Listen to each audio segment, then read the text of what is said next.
বিরোধীরা বলবে এরা ডিম ভাত খেতে যাচ্ছে, ডিম ভাত দিবস।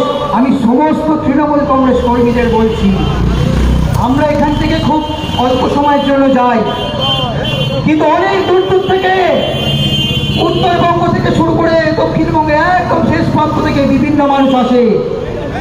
তারা সেই ভোরবেলা বেরোয় অথবা কেউ আগের দিন রাত্রিবেলা বেরোয়।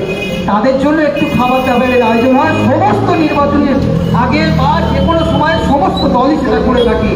কিন্তু আমরা ডিম ভাত খাওয়াই, আমরা মাংস ভাতের লোক দেখিয়ে, মদ মাংসের লোক দেখিয়ে বিজেপির মতো সমাবেশের লোক জড়ো করি না। মমতা বন্দ্যোপাধ্যায় ডাকে লক্ষ লক্ষ মানুষ একদিনের ডাকে জড়ো হয়। এটাই বাংলা, এটাই মমতা বন্দ্যোপাধ্যায়।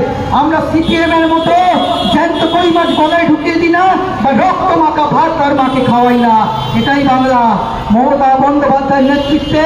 তাই আগামী দিনে যেমন বাংলা হয়েছে, সোনার বাংলা হয়েছে, আরো যে কাজ হচ্ছে, আরো উন্নয়ন হচ্ছে, আগামী দিনে ভারতবর্ষ থেকে এই বিজেপি নামক দলটাকে, সরকারটাকে উচ্ছেদ করে দিতে হবে। এটাই আমাদের শপথ হবে 21শে জুলাই।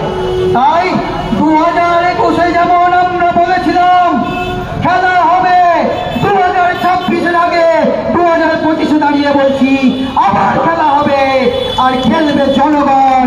Captain Mamata Bandyopadhyay, striker Abhishek Bandyopadhyay. তাই 21শে জুলাই শহীদ সমাবেশে দলে দলে যোগদানের আবেদন রেখে সকলকে অন্তরের অন্তঃস্থল থেকে জাতীয়তাবাদী অভিনন্দন জানিয়ে বক্তব্য শেষ করলাম।